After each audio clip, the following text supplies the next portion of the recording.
تو میں نے بتلا دیا وہ جو وسوسہ غیر اختیاری آتا ہے لیکن اس کے اسباب سے اپنے آپ کو بچانا ضروری ہے۔ ایک تو یہ بات ہوئی۔ اسی طرح گناہوں سے متعلق وساوس ہے، بھائی گناہوں کے وسوسے بھی آتے ہیں، زنا کا وسوسہ آیا، شراب کا وسوسہ آیا، چوری کا وسوسہ آیا، یہ گناہوں کے جو وسوسے ہیں تو جیسا کہ پہلے کل بتلا چکا ہوں کہ وہ غیر اختیاری ہیں، لیکن کبھی ان کے اسباب کو ہم وجود میں لاتے ہیں۔ جیسے ایک آدمی ہے اپنے آپ کو بد نظری سے نہیں بچاتا، جہاں عورتیں جا رہی ہیں عورتوں کو دیکھ رہا ہے، اور یہ بڑے بڑے سائن بورڈ کے اوپر جو ہے تصویریں ہیں عورتوں کی، ان کو بڑے غور سے لذت لے کر دیکھ رہا ہے، یہ سارا بد نظری میں مبتلا۔ اب شریعت تو کہتی ہے بھائی نگاہوں کو نیچا رکھو، نگاہوں کی حفاظت ضروری ہے۔ اب یہ بد نظری سے نہیں بچتا، ان ساری صورتوں اور شکلوں کو بار بار دیکھتا رہتا ہے، اخبارات میں بھی جو ایسی تصویریں ہوتی بڑے شوق سے اس کو دیکھتا ہے، تو یہ ساری چیزیں جو آنکھوں کے راستے سے اندر گئی، اور یہ جو ہے آنکھیں جو ہے نا ہوتا ایسا ہے جیسے کیمرے کی آنکھ ہوتی ہے نا، وہ اس کے ذریعے سے اندر تصویر جاتی ہے، یہ تصویریں جو دیکھیں گے عورتوں کو دیکھے گا، ان سب کی صورتیں کہاں دل کے اندر منقش ہو جاتی ہیں۔ اب یہی صورتیں جو ہے وہی اس کی قوت مخیلہ میں آ کر کے اس کو ان وساوس میں، اب وہ صورتیں دیکھی تو ایک مرتبہ، لیکن رات کو سوئے گا آنکھ بند ہوئی اور وہاں پہنچ گئے، وہی صورت سامنے آ رہی ہے، دل میں ہے تصویر یاد، جب ذرا گردن جھکا بھی دیکھ لی جیسا معاملہ ہے بس وہ اب وہ صورتیں، اب دیکھیے یہ جو اب اس پہ اسی میں مست ہے، اب اسی خیالات میں ہے کہ اس عورت کے ساتھ میں یوں کروں، فلانا کروں، اس کو بوسا لوں، اس کو جو ہے اپنے پہلو میں لوں، اس کے ساتھ زنا کروں، اس کے ساتھ بدکاری کروں، یہ جو وساوس آ رہے ہیں گناہ کے، اب اگر یہ نہ دیکھا ہوتا تو اس کی نوبت آتی۔ ایک آدمی نے حضرت تھانوی رحمۃ اللہ علیہ نے لکھا، حضرت جب کبھی کوئی حسین عورت قریب سے گزرتی ہے تو دل بے چین ہو جاتا ہے بد نظری کرنے کے لیے، تو پتا نہیں دیکھا تو کیسی ہوگی، محروم رہ جاؤں گا۔ تو حضرت نے فرمایا کہ یہ بے چینی کتنی دیر کی، کہ بس وہ گزر جائے وہاں کی اتنی دیر، کہ اگر دیکھ لیا تو دیکھنے کے بعد تو اس کا خیال جو ہے 3 دن تک دل سے جاتا نہیں، اور 3 دن تک اسی کے خیال میں دل بے چین رہتا ہے، تو کہا اگر 72 گھنٹے کی بے چینی سے 2 منٹ کی بے چینی کے ذریعے سے بچا جا سکتا ہے تو سودا سستا ہے۔ اس لیے بھائی ہم لوگ خواہشات کے چکر میں آ کر سوچتے نہیں ہیں کہ کیا کر رہے ہیں، ہم کتنے بڑے نقصان میں اپنے آپ کو ڈال رہے ہیں۔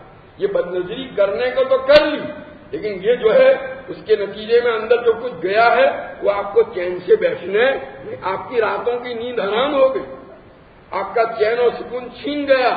اب سارے کاموں کے اندر بعض لوگوں کے اوپر بعض صورتیں ایسی غالب آ جاتی ہیں اور اس کے دل و دماغ پر ایسی چھا جاتی ہیں کہ پھر وہ دنیا کے کام کے لائق بھی رہتا نہیں ہے، کہیں جی ہی نہیں لگتا۔ تو یہ کیوں، یہ کہاں سے آیا؟ کہ ہماری جو ہے کوتاہی، ہماری غفلت کا نتیجہ ہے۔ اپنے آپ کو اس سے بچا۔ میں کہا کرتا ہوں کہ بھائی دیکھو، آپ جہاں مچھر ہوتے ہیں نا تو لوگ اثر کے بعد سے کھڑکیاں بند کر دیتے ہیں تاکہ مچھر سے پالا نہ پڑے۔ میں کہا بھائی کھڑکی بند کرو تاکہ مچھر نہ، کھڑکیاں آپ نے کھلی رکھی، اب بھی دوسرے دن یوں کہتے آج تو رات بھر مچھر نے سونے نہیں دیا، تو کہاں سونے دیں گے؟ کھڑکی بند کرتے تو مچھر نہ آتے۔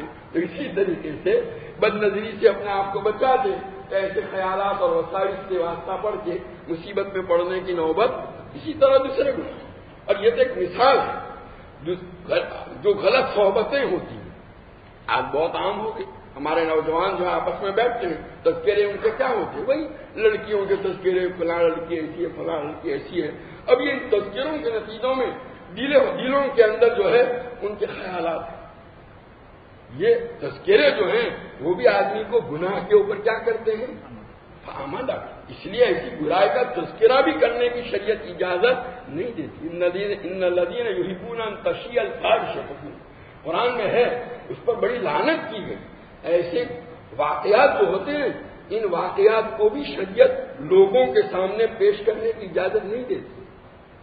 غلط چیزیں جو ہوتی ہیں، کیوں اس طرح کا واقعہ جب پیش آتا ہے اور لوگوں کے سامنے جب آتا ہے تو بہت سے دل ایسے گناہ کی طرف جلدی سے مائل ہو جاتے ہیں کہ اس واقعے کو سن کر ان کے دلوں میں بھی تقاضا پیدا ہوتا ہے کائے کا گناہ کا.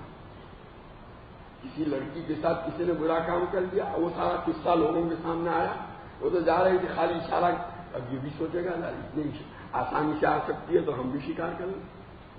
یہ تو ایک مثال دیتا ہوں کہ یہ گناہ کی طرف جو میلان ہوا نا اس کا, تو وہ جو واقعہ پورا سنتا ہے تو گناہ کی جو صورتیں سامنے آتی ہے ان صورتوں کو سن کر آدمی کا نفس اس کو بھی لالچ دلاتا ہے کائی کی اس گناہ میں, بھائی اس گناہ میں مبتلا ہونا اتنا آسان ہے, ارے یار تم اتنے دنوں تک محروم رہے اس سے, سمجھ میں آئے گا. یہ ہے بات. اس لیے اس طرح کے تذکروں سے بھی اپنے آپ کو بچانے کی ضرورت. میں یہ عرض کر اسباب, ان اسباب سے بھی دور. شریعت نے جہاں کسی چیز کو گناہ قرار دیا نا تو اس تک پہنچنے کے جتنے راستے تھے ان راستوں کو بھی کیا کر دیا, بند کر دیا. یہ زنا کو حرام قرار دیا تو یہ بدنظری کو حرام کسی نے قرار دیا گیا کہ بدنظری ذریعہ بنتی ہے کہاں, زنا تک پہنچنے کا, اس لیے اس کو منع کر دیا.